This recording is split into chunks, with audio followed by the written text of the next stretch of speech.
Hola a todos y bienvenidos a una nueva clase de cálculo en la Facultad de Ciencias Económicas para las carreras de Contaduría Pública y Administración de Empresas.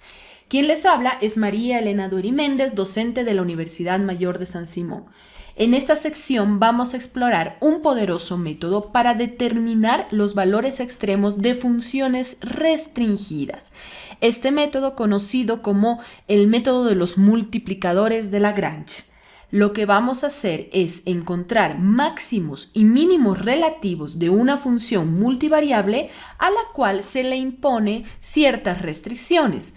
Por ejemplo, lo que buscamos es maximizar y minimizar una función, en este caso una función bivariable con dos variables explicativas x y y, que va a estar sujeta a una restricción cualquiera que también va a depender de las variables x y y. Para maximizar o minimizar una función sujeta a una restricción, lo que hacemos es encontrar una nueva función denominada función objetivo. Esta función objetivo está compuesta por nuestra función original y nuestra restricción. Depende de las variables x, y también de un multiplicador conocido como el multiplicador de Lagrange. La función objetivo entonces va a ser igual a nuestra función original más el lambda que va a multiplicar a nuestra restricción. Este lambda que es conocido como el multiplicador de Lagrange. Para buscar los puntos críticos se obtienen las derivadas parciales de esta función objetivo. Es decir, encontramos la derivada parcial con respecto a x, con respecto al y con respecto al lambda. Una vez que encontremos esas derivadas parciales, igualaremos cada derivada a 0, con lo cual obtendremos un conjunto de ecuaciones que se van a poder resolver de forma simultánea para poder encontrar los puntos críticos. Por lo tanto, la condición de primer orden significa encontrar las derivadas parciales con respecto a x, y lambda, igualarlas a 0 y finalmente resolver de manera simultánea estas tres ecuaciones para encontrar los puntos relativos. Una vez que se hallan los puntos críticos, procedemos a construir una matriz que está compuesta por las segundas derivadas parciales y por las derivadas parciales cruzadas, conocida como la matriz hessiana. De esta manera, evaluando los autovalores de dicha matriz, podremos determinar si los puntos críticos encontrados después de aplicar la condición de primer orden son puntos máximos, mínimos o puntos de silla. Por lo tanto, la condición de segundo orden nos dice encontrar esa matriz hessiana que para nuestro caso, al tratarse de una función bivariada, tendremos la segunda derivada parcial con respecto a x, la segunda derivada parcial con respecto a y las derivadas cruzadas, es decir, una matriz de 2 por 2, donde sabemos que por el teorema de Young se cumple que las derivadas parciales cruzadas son exactamente igual. Para evaluar la condición de segundo orden y determinar si los puntos críticos son un máximo, mínimo o un punto de silla, lo que nosotros hacemos es encontrar el primer menor principal que corresponde al primer elemento de la primera fila y de la primera columna, encontramos el determinante de ese elemento y vemos el signo del primer menor principal. Después encontramos el segundo menor principal que corresponde a la matriz de 2 por 2. Calculamos el determinante de esa matriz, evaluamos el signo para definir si el punto crítico se trata de un máximo o un mínimo. Se pueden dar tres casos. Primer caso. Si el determinante del primer menor principal es negativo y el determinante del segundo menor principal es positivo, entonces estamos hablando de que la matriz hessiana es definida negativa. Esto significa que se trata de una función estrictamente cóncava y el punto evaluado es un punto máximo. De la misma manera, si el determinante del primer menor principal es positivo y el determinante del segundo menor principal también es positivo, entonces estamos hablando de una matriz definida positiva. Esto significa que la función es estrictamente convexa, por lo cual el punto evaluado o el punto relativo sería un punto mínimo. Ahora, si no se cumple ni este patrón ni este otro patrón, entonces estamos hablando de una matriz que es indefinida. Y al ser una matriz indefinida, esto significa que el punto evaluado o el punto relativo vendría a ser un punto de silla. Por lo tanto, al evaluar los determinantes de los menores principales, entonces nosotros podemos definir si el punto crítico evaluado es un punto máximo, es un punto mínimo o es un punto de silla. Para entender mejor este concepto, pasemos a un ejemplo. Se nos pide optimizar la siguiente función que ustedes pueden ver en pantalla. Es una función bivariable cuyas variables independientes es x y y, que va a estar sujeta a una restricción. La restricción va a ser x más 2y igual a 24. Por lo tanto, lo primero que tenemos que hacer para aplicar el método de Lagrange es obtener una función objetivo. Esta función objetivo, que va a depender de la variable x, y del lambda, que es el multiplicador de Lagrange, va a estar conformada por nuestra función más el lambda multiplicado por la restricción expresada de esta forma. Es decir, nosotros tenemos que expresar esta restricción como 24. Todo esto va a pasar a restar menos x menos 2y. Ahora, lo primero que hacemos es aplicar nuestra condición de primer orden. Esta condición nos va a permitir encontrar el punto o los puntos críticos que tendremos que evaluar si son un máximo, un mínimo o un punto de silla. La condición de primer orden nos dice que calculemos las derivadas parciales de nuestra función objetivo, es decir, encontremos la derivada parcial con respecto a x, la derivada parcial con respecto a y la derivada parcial con respecto al multiplicador lambda.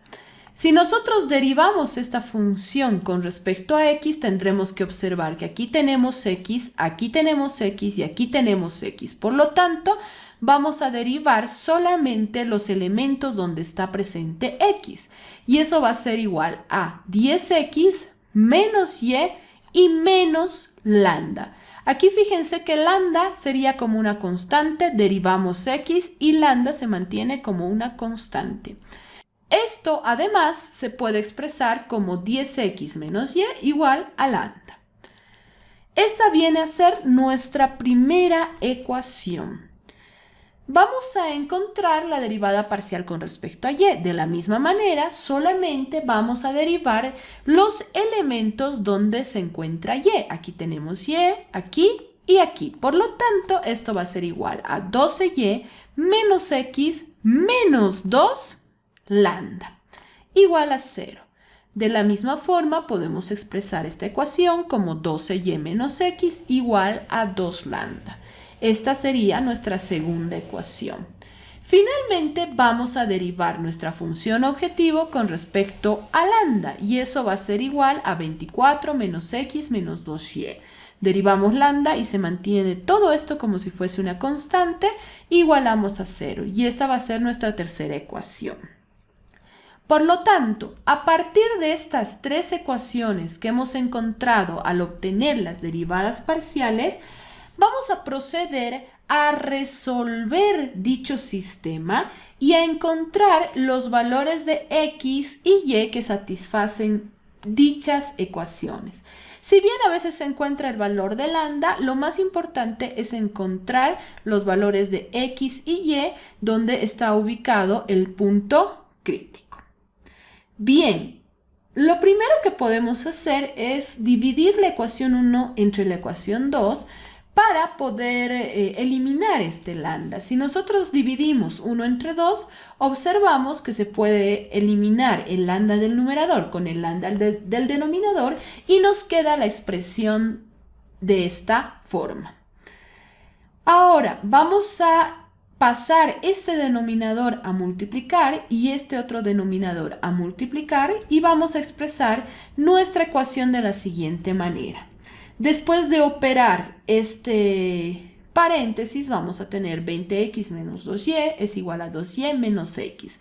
Como ustedes pueden observar, aquí tenemos una ecuación con dos variables. Vamos a juntar nuestras variables y en un lado de la ecuación y nuestras variables x en el otro lado de la ecuación para obtener esta relación. 21x es igual a 14y.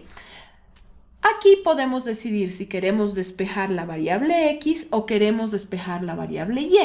Si nosotros despejamos, por ejemplo, la variable x va a ser igual a 14 partido por 21 multiplicado por y, que equivale a decir que x es igual a 2/3 veces y. Y tenemos aquí una nueva relación que la vamos a denominar expresión número 4.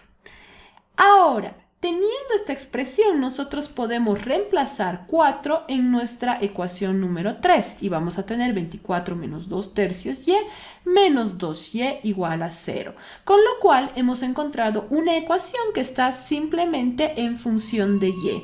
Vamos a despejar nuestra variable y aplicando todos los procedimientos que hemos aprendido para trabajar con ecuaciones de primer grado y vamos a obtener que y es igual a 9. Una vez que sabemos que y vale 9, nosotros podemos reemplazar este valor ya sea en nuestra expresión 4 o en nuestra expresión 1 o en la que ustedes deseen. Entonces nosotros vamos a determinar de esta forma el valor de la variable x. Vamos a reemplazar en 4, por ejemplo, y vamos a tener que x es igual a 18/3, que es lo mismo que decir que x es igual a 6. Por lo tanto, hay un punto crítico en x igual a 6 y en y igual a 9. Si ustedes quieren encontrar el valor de lambda, pues tendrán que reemplazar el valor x y el valor y en cualquiera de estas dos ecuaciones y van a encontrar el valor de lambda. Bien, ahora, una vez que hemos encontrado nuestro punto crítico, vamos a proceder a aplicar la condición de segundo orden, que nos dice que debemos construir nuestra matriz hessiana. Para construir nuestra matriz hessiana tenemos que calcular las segundas derivadas parciales. Por ejemplo, la segunda derivada parcial con respecto a x será derivar la primera derivada parcial ahora con respecto a x, que va a ser igual a 10. La derivada cruzada, es decir, la derivada de x con respecto a y, será derivar nuestra primera derivada parcial con respecto a x ahora con respecto a y eso va a ser igual a menos 1. De la misma manera, vamos a encontrar la segunda derivada parcial con respecto a y, que va a ser igual a 12, y vamos a encontrar la derivada parcial cruzada de y con respecto a x, que va a ser igual a menos 1. Vamos a ubicar estos elementos en nuestra matriz hessiana, es decir, nuestra matriz hessiana va a ser igual a 10 menos 1 menos 1, 12. Ahora, lo que tenemos que hacer es evaluar el determinante del primer menor principal y el determinante del segundo menor principal. Entonces vamos a tener que el determinante del primer menor principal es 10. Y el determinante del segundo menor principal es 119, que también es un determinante positivo. Si ambos determinantes resultan ser positivos, entonces estamos hablando de una matriz definida positiva, es decir, la función es estrictamente convexa. Por lo tanto, el punto crítico 6,9 es un mínimo. Bien. El método de Lagrange es un método muy utilizado para maximizar o minimizar funciones en la teoría económica, Por ejemplo, en microeconomía, cuando uno quiere maximizar la utilidad de un consumidor que está sujeto a la restricción presupuestaria, suele utilizar el método de Lagrange. Por ello, es importante entender cuál es el procedimiento de la optimización utilizando el método de Lagrange para poder aplicar este mecanismo o esta herramienta a todas las optimizaciones que en economía se suelen realizar. Bien, espero que esta clase les haya gustado. Nos vemos en una siguiente clase. Gracias por escucharme.